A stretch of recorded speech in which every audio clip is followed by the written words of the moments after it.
Hello, normally we should be live. Welcome to this webinar, Employer Branding to Gen Z, that I will present together with Hector.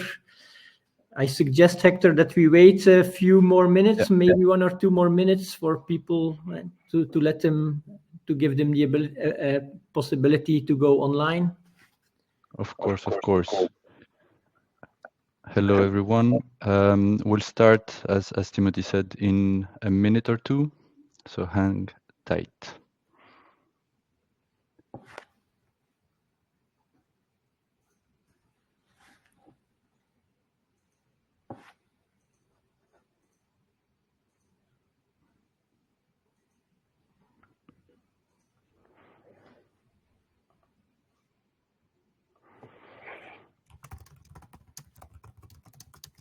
Hello, Zineb.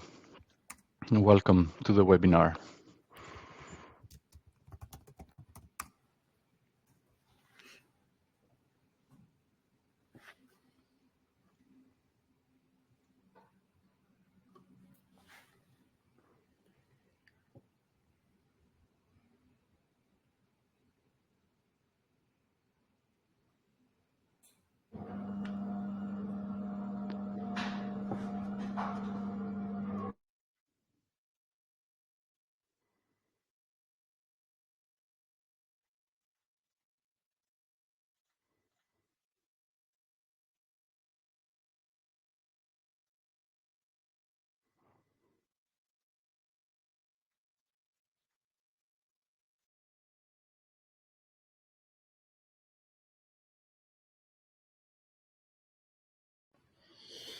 Okay, Hector, I suggest we start. Hello, good morning, everybody, and welcome to this webinar on employer branding to Gen Z. We use the title, we use the word Gen Z in the title, but we will nuance it a little bit later on. But you will hear about that a bit later. So the webinar is hosted by myself and by Hector. I'm the co-founder of Sapience, and Sapience is a spin-off of the VUB. And we are specialized in understanding and predicting human behavior. And this is also related to human behavior as employees. And our philosophy is a little bit that human behavior is not always as rational as we would think or as we would like. And often decisions are taken based on emotions, on instincts, on unconscious processes. And so we specialize in understanding that behavior and explaining it, also as it relates to being an employee. And in that capacity, we also often do research on employer branding for organizations. So how can they build, how does their employer brand looks like today? And how can they develop it to better attract talent? So that's a bit the interest from Sapience in employer branding. And I'm very happy to have Hector as my co-host. Hector is at Zerocopy, a very interesting company that tailors to students. The aim of Zerocopy is to make studying as cheap as possible, as affordable as possible. And for instance, what they do is they allow students to print their courses for free. But Hector, maybe I will let you explain it because you will probably be better in explaining what exactly you do at Zerocopy. Yes, Timothy, thank you for the introduction and welcome again to everyone. For those who do not know me or Zerocopy, in a few words, Zerocopy, our mission is really to make education affordable. And how do we do this? We help brands or employers to come in contact with the right audience in youngsters, young talents through their courses.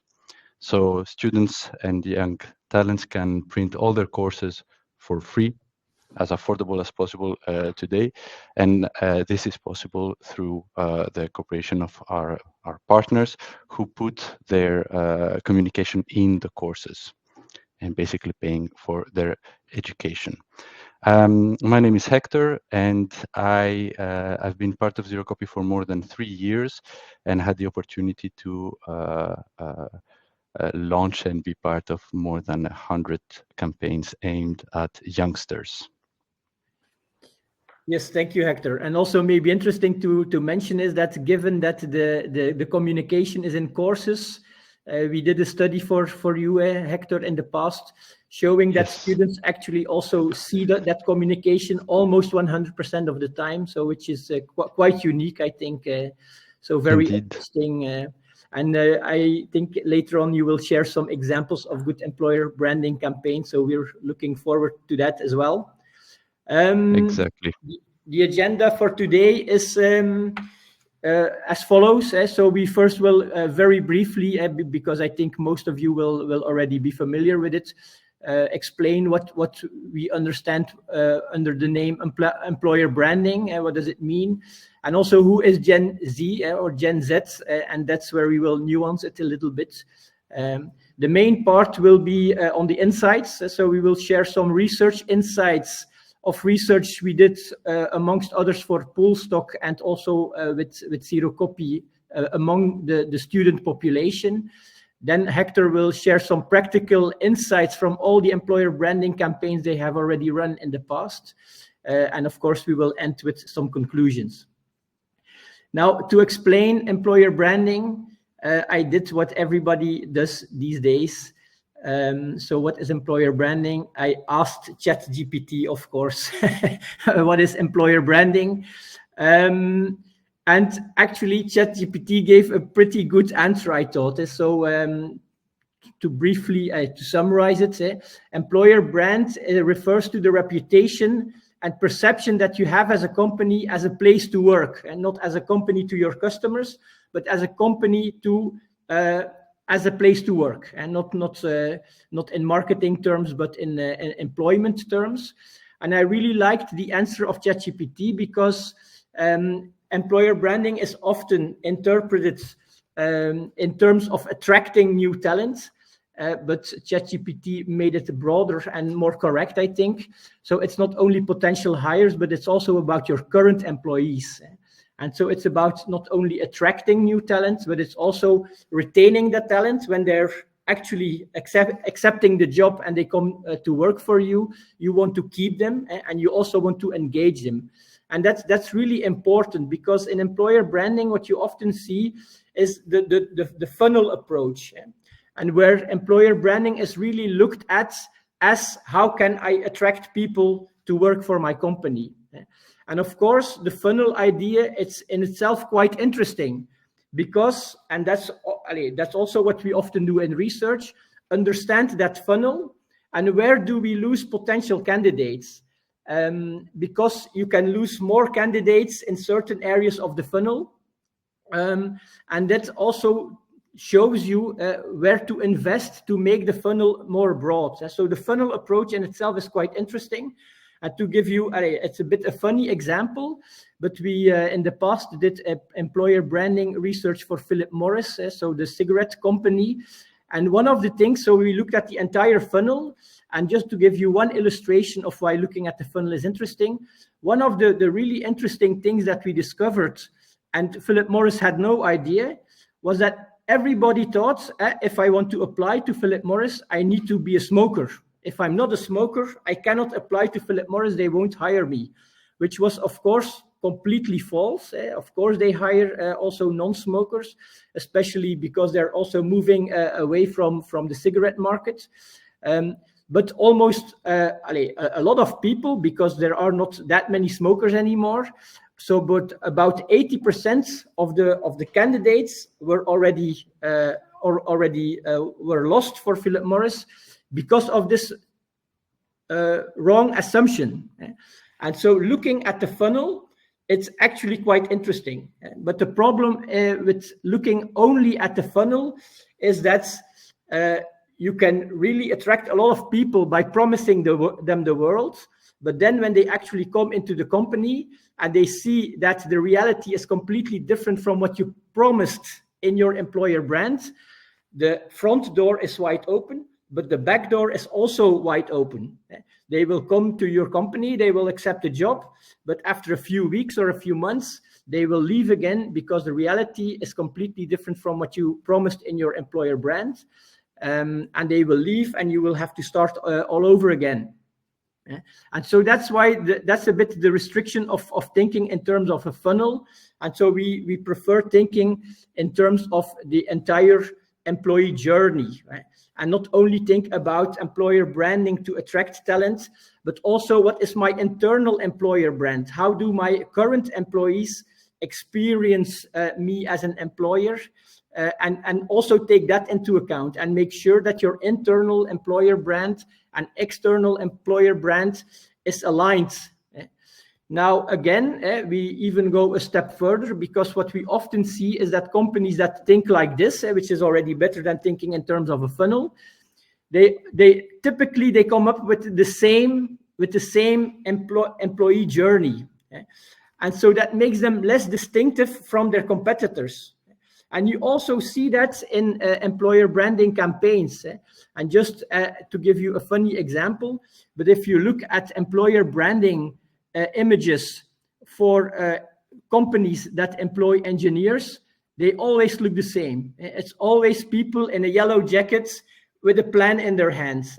And it's even better, some are more advanced, and they have several people looking at the same plan. That's even a better approach. And then you have the really innovative ones. You're holding a plan and you're pointing towards the future. So, but of course, it's not very original. And so that's a bit the problem with thinking in terms of an employee journey, that you always come to the same result. And so we go even one step further. And for us, it's really important to think in different types of people that could work for you. And recently we did a very interesting study for Mintis, where they are looking for people in the care sector. And what we did there is we did a persona approach. So we were looking at what are all the different types of employees that could work for Mintis, and we really noticed big differences between them. And so it's important not to work out one employer branding idea, but to think about what are the different types of people working at my company or that I want to attract, and really think about how are all these people different from each other. Just to give you one example, before the study, the idea lived a little bit at Mintis that people didn't like to have shifts that were broken, like a broken shift, like you have to work some hours in the morning and some hours in the evening, that people really don't like it. But we actually found that a small group of employees actually does like it. So that especially people who live close by, who are a little bit older and who really appreciate the break, that they were actually looking for a company where they had broken shifts. And so it's very important to realize that you typically don't have one type of employee, but you have different segments, you have different personas of employees. And so that's a bit where employer branding is moving towards, from the funnel vision over the employee journey vision, all the way to more a segmented persona approach in employer branding. So that hopefully gives you a little bit of an understanding of how we look at employer branding. And then I will give the floor to Hector to explain a little bit on Gen Z. Yeah, so we have a good idea, I imagine everyone here, about what is employer branding, how we can best use it to attract the right talent. Today we're gonna narrow down this to what could work towards Gen Z. And we should start with what is considered Gen Z. So Gen Z is the generation that was born between 96 and 2010. Be very, very careful though. This is not scientific. This is just a term that we've used to understand who they are and give them an idea. But it's important to know that there are many, many differences, not only between the generations, but also in the generation itself. If you can go to the next slide, Timothy. So I have a question for you to ask. I published a poll, so please take the time to answer. and I'll share the results of it.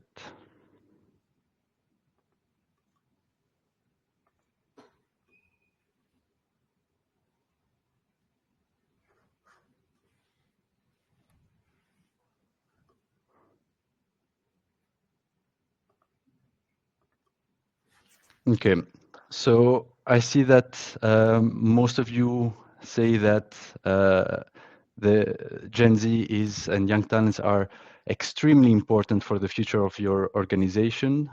Some of you say somewhat important, but there's not a single one of you that says not really important or not important at all. And I think you're all very, very right. Why? Because in very soon, this Gen Z is going to take up a big part of the workforce, with baby boomers coming out, Gen Z coming in. And what is a big problem that all companies will have to face is that Gen Z, the population of Gen Z, is much smaller than baby boomers. So the war for talent is going to continue going on, and it's going to become even more ruthless. But we talk about Gen Z. What are some characteristics of them? First off, Gen Z is, Timothy, if you can, they were very much impacted by COVID. The COVID was a big part of their lives in a very important, happened at a very important part of their lives. Then with the global phenomenon, more and more, the climate change. So students and younger generations are more aligned, they relate more to this problem and are more active in there. They are very tech savvy. First, trust issues. They have a lot of or tech savvy, trust issues and tech savvy. So basically, they grew up in a world that tech innovation was every year new things happening. So they had to follow the trend. And in the age of information, of course, there's information, misinformation. So they're very critical of what they believe in and what they don't. And last but not least, there is the financial worries of students that today, with everything going more and more expensive, they don't see a clear goal on how to get there. Indeed, thanks, Hector. So indeed, we will talk in the rest of the presentation. We will talk about students and young people rather than Generation Z, because it's important to notice that there are many more differences within generations than between generations. But as Hector showed, the young people coming to the marketplace in today and in a few years, they did have some unique experiences. So we thought maybe it's interesting to ask them a little bit about how they approach work and looking for work. And that's what we wanted to share with you today, some research insights. Maybe to start with, at Sapience, we did a research for Polstock. Polstock is an organization that matches the public sector organizations with evidence-based HR providers. So they're really into evidence-based HR. And we did also an employer branding study for them, focusing on the public sector. So we asked, we did an employer branding study for them, looking at how do Flemish people look at working for the government. It used to be very popular. I remember that my grandparents said, if it's possible, you definitely should try to work for the government because it's job security. And so we wanted to know, is that still the case today? And what we saw there, one of the main findings was that indeed, a big majority of people in Flanders are actually very open to work for the government, to work for public sector organizations. But what we also noticed, and what is relevant today, is that the lowest interest was among young people. It was amongst students. In this case, we looked at 16 to 24-year-olds. And we could actually see that the interest was lowest amongst this group, and also the disinterest was highest amongst this group. And just to illustrate that young people today, whether you call it Gen Z or just the generation, the young people of today, it's clear that they are not always thinking in the same way as older people. And here we also discovered why that was, because one of the findings, one of the insights of the study we did for Poolstock was that one of the absolute strengths of the public sector is the fact that you have job security. So that's still a very important element, especially today. We see a lot of companies firing a lot of people. Think of Audi Brussels, think of Barry Callebaut, think of Tupperware going bankrupt in Aalst. So for a lot of people, they have the view that when you work for the government, when you work for a public sector organization, at least they won't lay off a huge amount of people at the same time. And so job security is a very important element in the attractiveness of the public sector. But what we also saw was that young people are not worried yet about a job security. They don't have a family yet, they don't have kids yet, they don't have a house to pay off. And so they don't worry that much about job security. And that is actually the driver why they are a bit less interested in working for the public sector than other people. Just to illustrate to you that young people do have different views on what is an attractive employer. Another finding, which is probably less surprising, in the study for Poolstock, what we saw that the general audience, where do they look for a job? We saw that only social media was only in the 6th place, whereas for other groups, especially young people, social media was in the 3rd place. So we see, of course, it's a bit less surprising, but we do see that young people are not only thinking of employers in a different way, but also about where to find a job. They look in different places. And for them, social media is becoming more important. So it will become more important also in the future.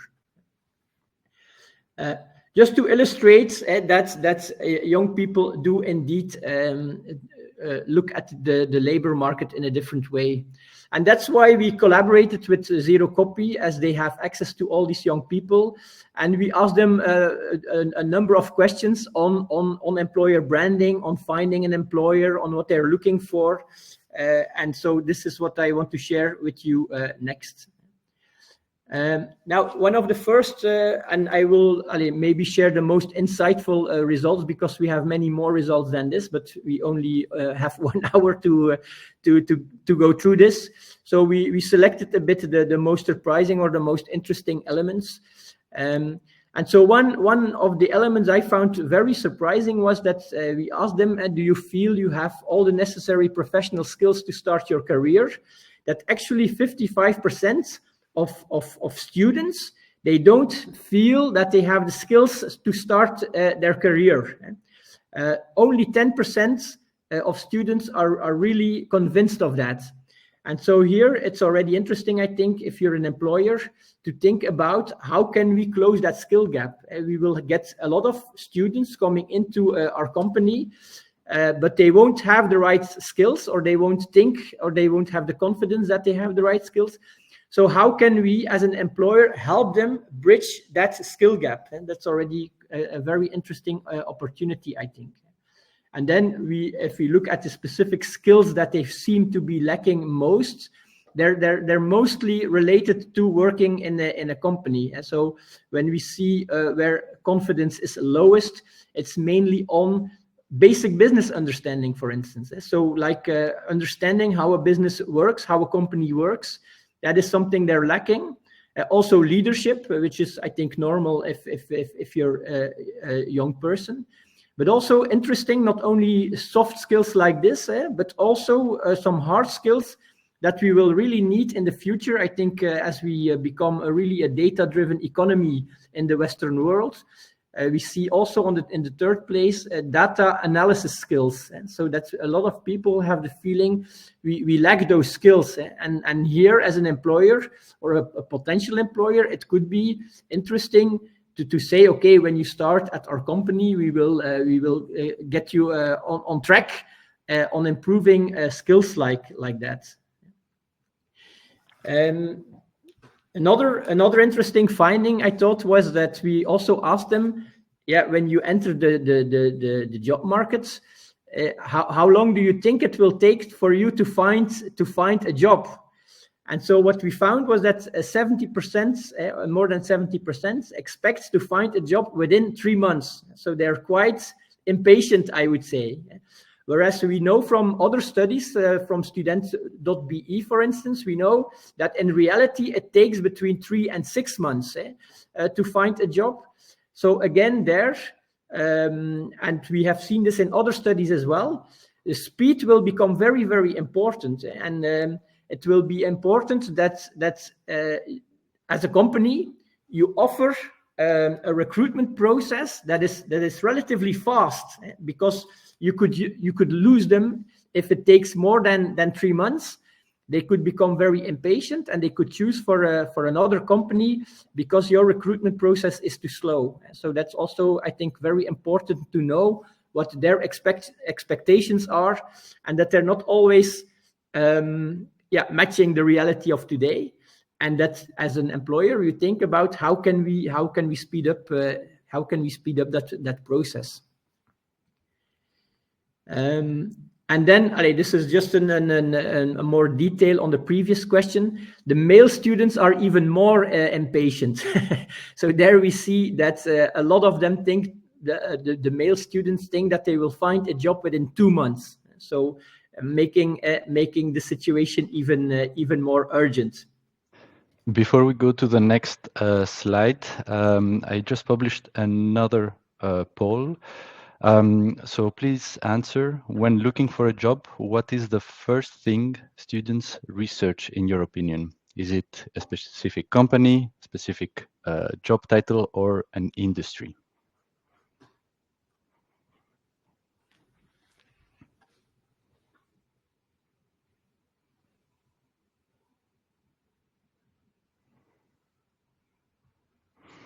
Okay, I'll wait 5 more seconds.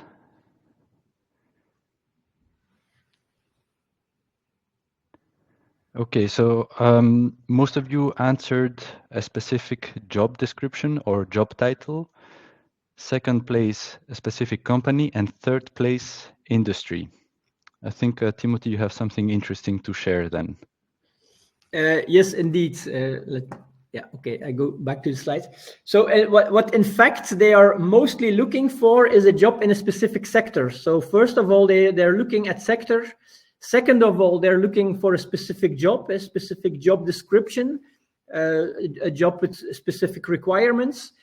Then they're looking for a specific job in a region. And only last of the 4 elements that we gave them, they are looking for a job in a specific company. So this really makes employer branding really crucial, because they are mainly looking at the sector-wide, and they are less concerned about a specific company that they will work in.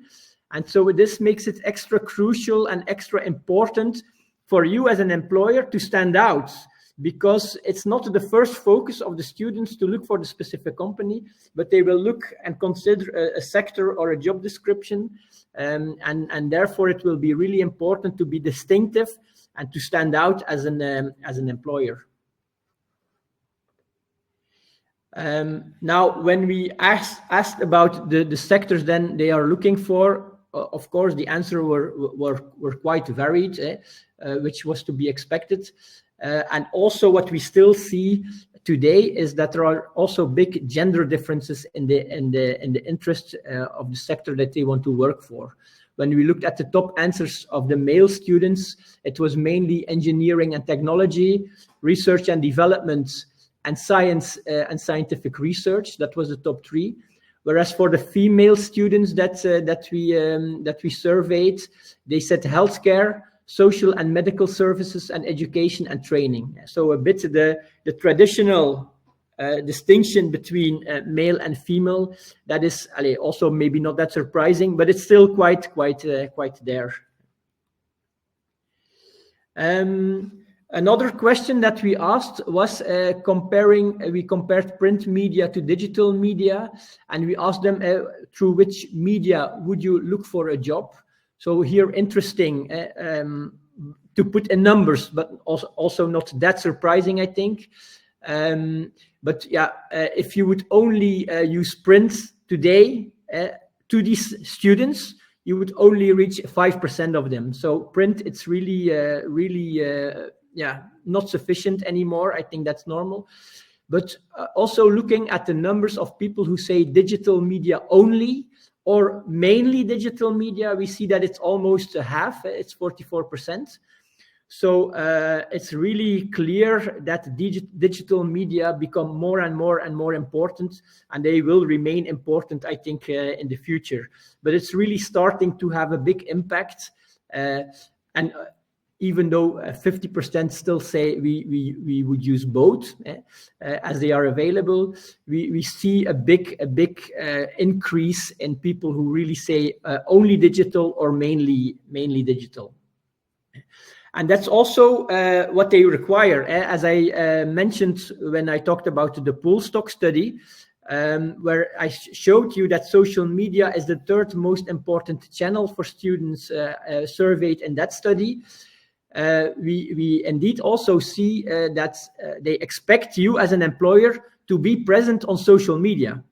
And so only, I think about, I don't see the numbers now exactly, but I think less than 10% disagree with this, disagree that you should have a social media presence. And so a big majority thinks that you should be present as a potential employer on social media. And we also asked them what kind of information they expected there on the social media channels. And then they said mainly information on job openings, but also on information on the work environment. How does it feel like? How would it be like if I worked at your company? And so here we see a big trend in companies. You should also have a lot of videos showing actually how it is on the work floor and give a real life experience of how it is if you work at your company. And regarding everyone's opinion, I published another poll. What do you think students are looking for in a job description? What is the most important thing for them?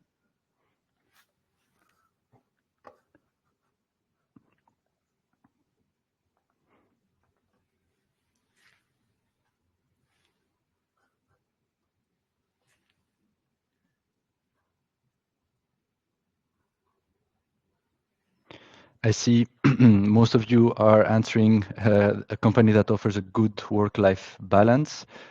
More than 80% of you answer that, and less about a company that's innovative, financially stable, or that is part of an international group. What does the data say, Timothy? Yes, I think we have a well-informed audience on this topic, because indeed, I think we did the poll a bit too early. Yeah, but what we see indeed is that when we ask when they consider a company, what aspects would they look for, then indeed a good work-life balance is a very important one, and is the most important one of the ones we mentioned, and was also the top answer. So indeed today, and I think everybody who hires young people notices this, that there's a big change towards more importance on good work-life balance. We want an interesting job, and as we see here, we also want interesting career opportunities. But at the same time, we also want a good life, and we want to have both aspects clearly in balance. And indeed, this is something that wasn't the case like 10 years ago. Work-life balance was not on the top spots of young people, but today we see that as with the general working population, a good work-life balance is really important. Then what other things are important in second degree is that the company has a strong management, so that the management is okay. And that's also indeed what we often hear. People join companies, but they leave managers. So the management is really, really important. Also for this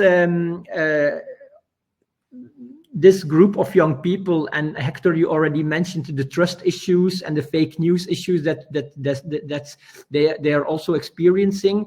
they also think it's very important for a company to be honest and ethical. So that's also one of the top answers. Then the interesting sector, something we already mentioned, that sector is going to be really important. And finally, that company is also financially stable, so that the stability, that it's a good company, is also quite valued. And then indeed, what's less relevant for many of the students is that the company is part of an international group, or that it has a dominant position in the sector.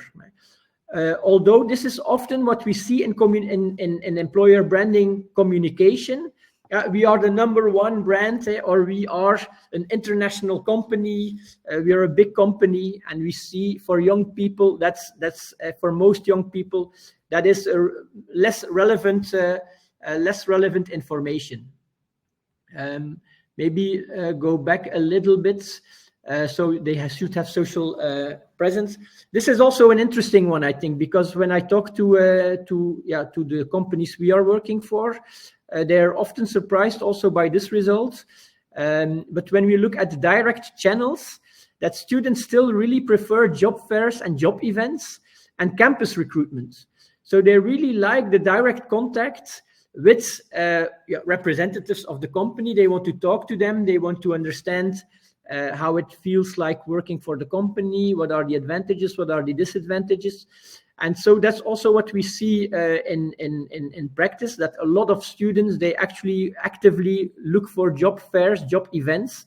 And so I think that's also important to give as an insight here, that when you're an employer and you're looking to employ young people, that these are also a very, very important channels to use, and don't overlook them, because they are quite important, and they allow for you to have a personal contact also with the students you have in front of you.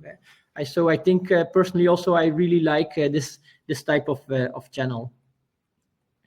So I think we had the most important research insights we wanted to share with you during this hour. Now I'm happy to give back the floor to Hector, who will share some insights, because I think at Zerocopy, Hector, you have run hundreds, maybe thousands of employer branding campaigns. And so it's good to see what do students tell us. That's very interesting. But also from your experience, what seems to work in employer branding and what doesn't seem to work. Exactly. So I'm very happy to introduce you some, maybe hopefully new information about how to put everything that we've learned. Who is Gen Z? What are they looking for? How can we put this information into practice? So we'll start with the next slide, with employer branding towards young graduates. If you can click on next, Timothy. First off, you will probably already have seen or already working with this template, let's say, the classic awareness, consideration, conversion template. We want to go a step further, and we call it inspire, inform, interact. Why? A student today, a young graduate, will never apply to a company that, first of all, doesn't know the name of or doesn't know what this is about.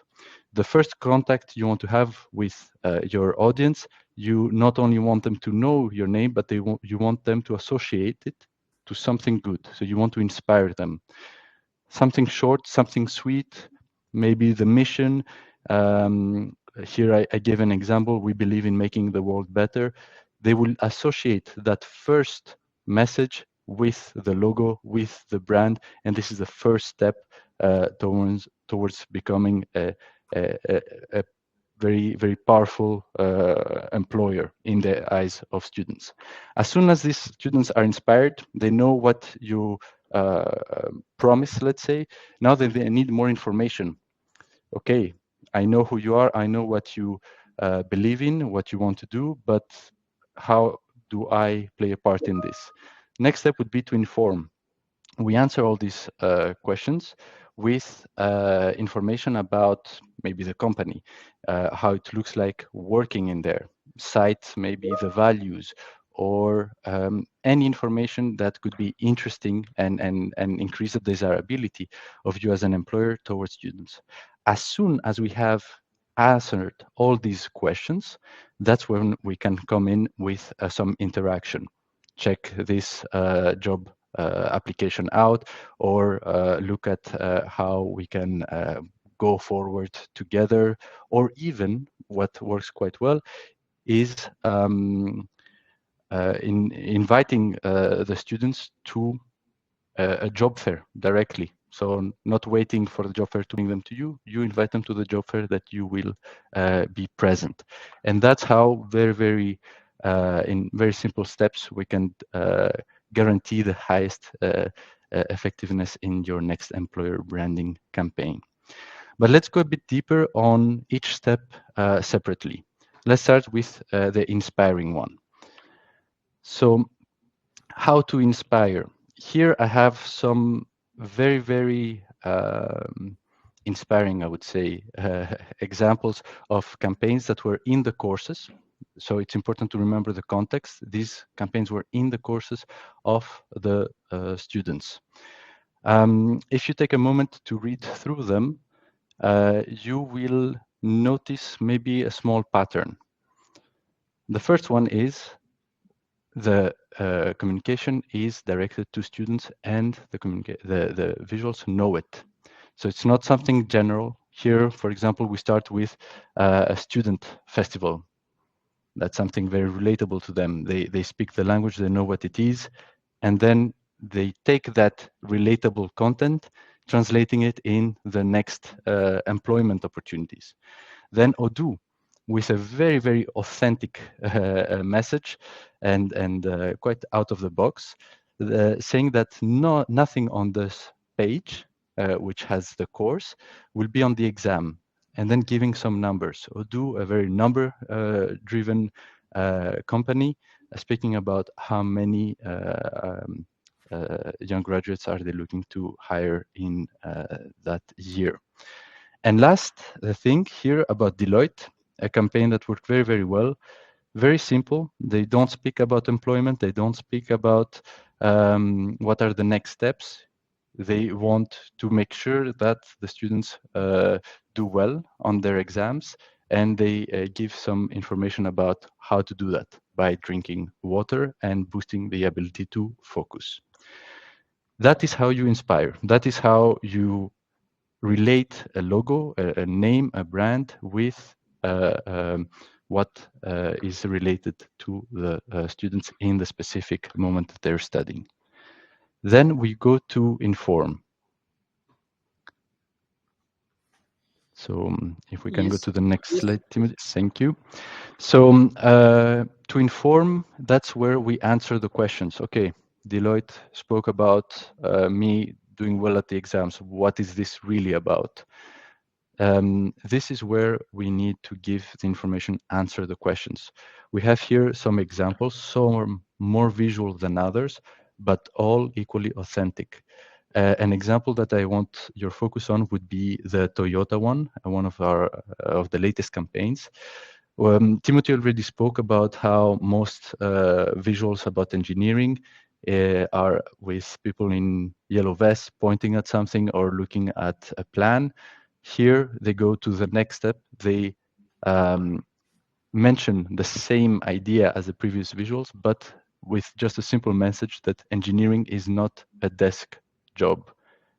So they make it their own. That is very authentic, is seen as very authentic from the students, and not as a copy paste from a visual they found online, a stock image. Same can be said about Clarabout, where with their Patatitude Academy, they invited students to learn more about how it looks like, and already showed what the path, their career path can look like if they start with this academy. Once they have all this information in their head, students then are ready to make the decision if it is for them or not. And that's when you come in with some interaction. So Timothy, yeah, thank you. How to interact. Here is where students are going to themselves make the next step and come to you. That's where you can get a click, bring them to the vacancy or landing page, invite them over to the job fair or to an event that you've organized. Make sure that you follow the same idea. The campaign has to be one concrete message, so don't deviate too much from the previous steps in their engagement. Some very nice examples that we used here from Stadient. I really like this. They know that they're reaching the students when they're studying. They know the situation of the students at that time, and they're using this by even creating some notes, as students do during their exams when taking notes on their summaries, to make it more in their language. That will invite a better click, make it more relatable.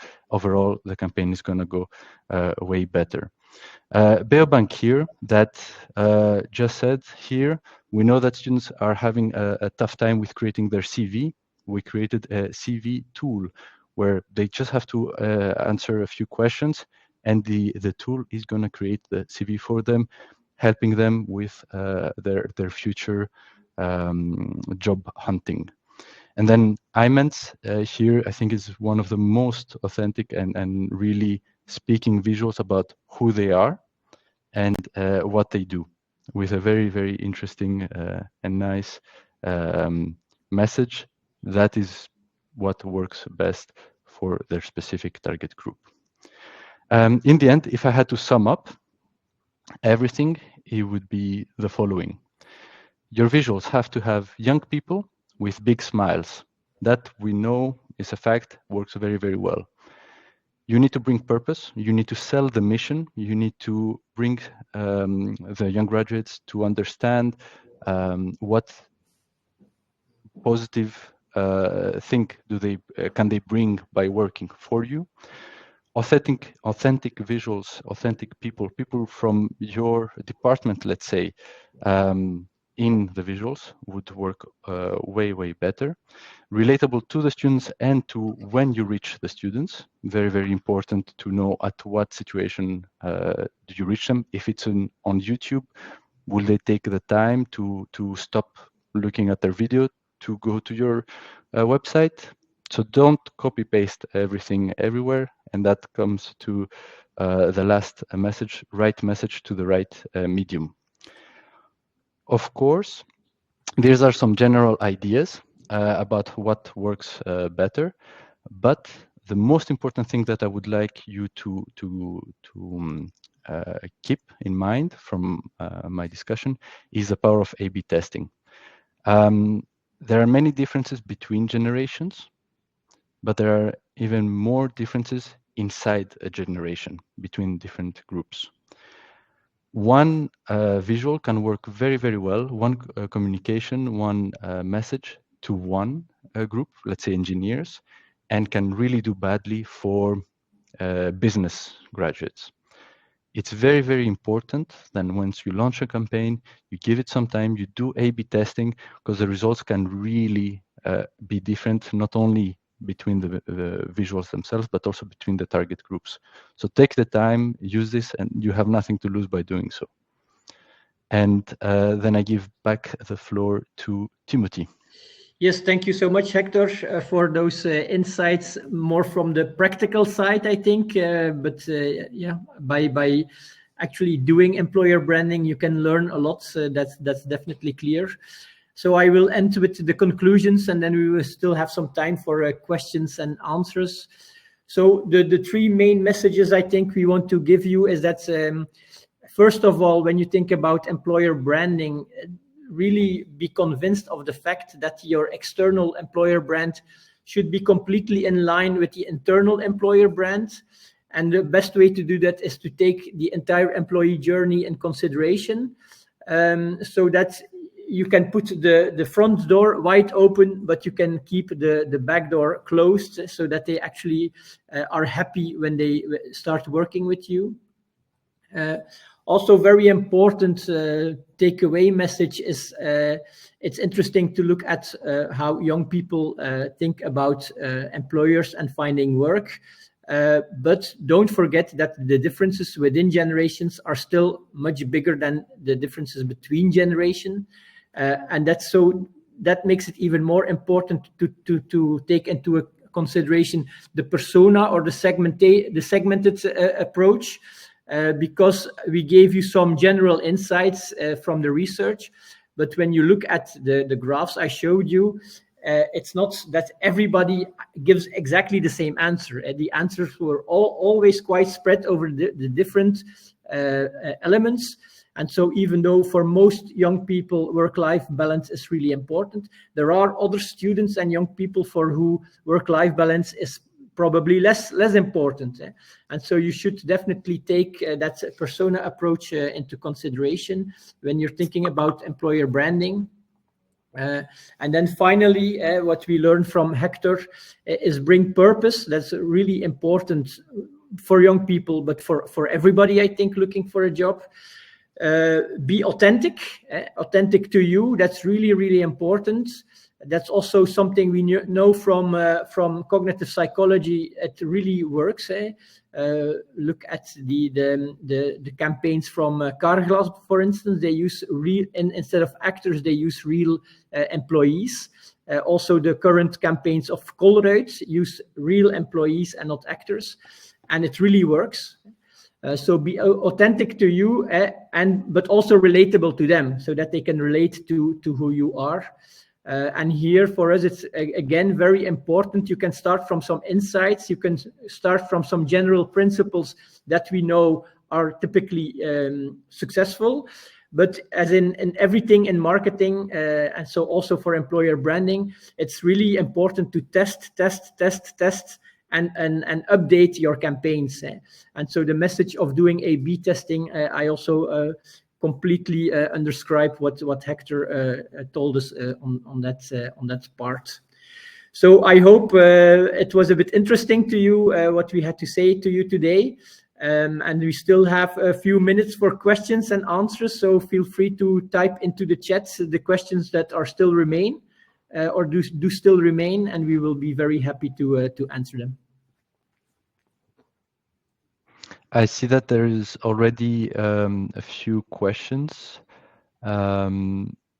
First, I see a question from Frank. If we can give you more information on the survey participants, yeah, all this is going to. I will send you a link to it after this webinar.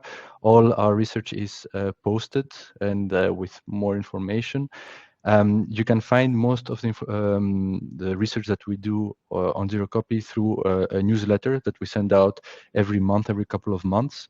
I will send you the link to follow that after the webinar. Indeed, thanks, Hector. I think for this study, the pool stock study, that was among a representative sample of 1,000 Flemish people in the job market, so completely representative sample. The results on the students of Zerocopy were, of course, sent through all the channels of Zerocopy. And there we had, I think, around 250 answers, I think, something like that, of students, French-speaking, Dutch-speaking, male, female, across different types of studies that they were doing. So, of course, that's not a rep sample of Belgium, and maybe not even a rep sample of students, but it was quite a big sample of students that were active on Zerocopy. But indeed, more details can be found through the link that Hector will send. Yeah. Then I see a question from Dimitri. How do we track the results of these employer branding campaigns? There are many different ways. First, we can really see the end result, the applications. Before that, we have the clicks. We can compare to previous campaigns over the past years. But at the end of the day, it's really, we're talking about awareness. That is something that in the beginning, it's hard to research without doing a study on it. And that is maybe where Timothy and his expertise come more in place to really see what kind of mind shift has happened or how to do that mind shift. Yeah. So indeed, Ali, what we often do is when designing the campaigns, we already test different utterances of the campaign before it's actually launched. So to see what works, what doesn't work, mainly in convincing people to apply for a job and to apply for a job at your company, but also make sure that the fit with the brand is there, so that they really know that it's not a generic campaign as the funny example I showed with the engineers, but that it should almost be immediately clear who the company is, who the brand is. And so that's what we do before. And then once the campaign is launched, indeed, like on Zerocopy, we can track the clicks, we can track the effects later on. So that's a bit how we have a complete view before launching the campaign, all the way to what the campaign does on the floor. We can actually study it. I also saw someone asking what we mean by social media. That's a good question. So, for instance, what we saw was that for young people, it's less LinkedIn at the moment. Maybe it will change once they are actually in the job market. Whereas for more highly educated people, it was more LinkedIn. But we see a big evolution there. So when we look at the results of the studies we've done also in the past, and we link it to the study that we did now, is that it really goes with the evolution in social media. So whereas in the beginning it was much more Facebook, now we see that they expect you to be on Instagram, and even TikTok. It's also something that is becoming more and more important.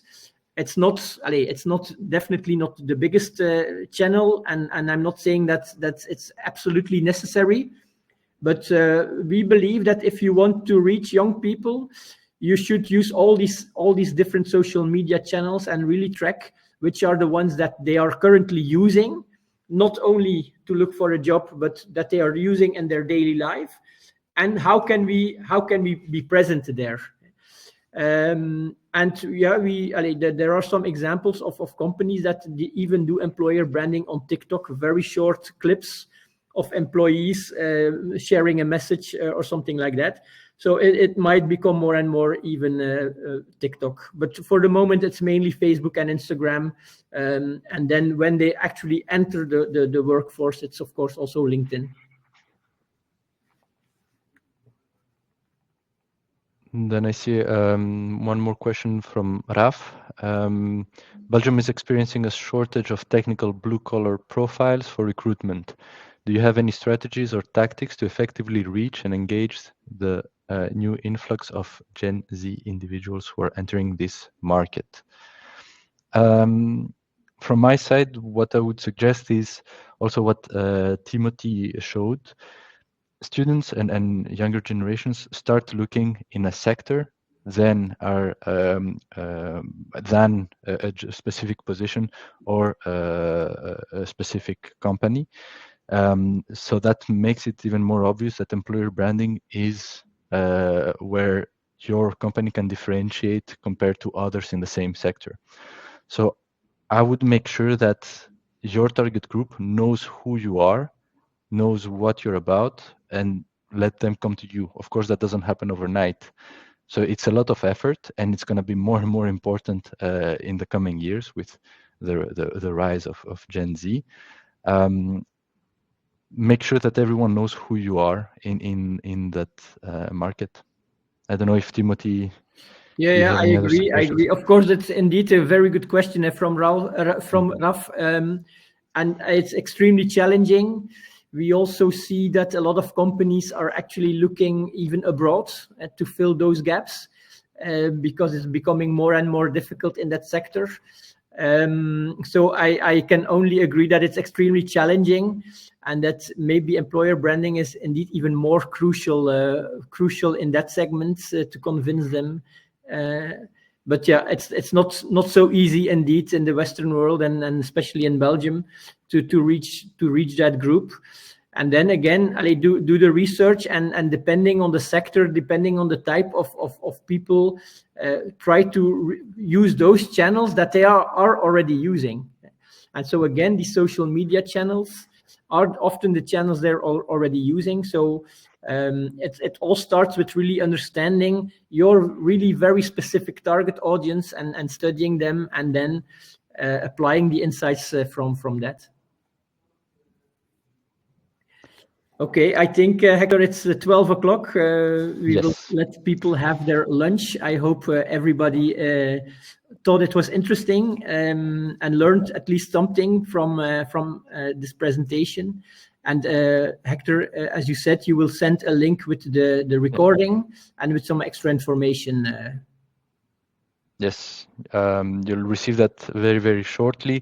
If you need to contact me, if you have any questions regarding Zerocopy or how we reach students, you will be able to do so very, very shortly.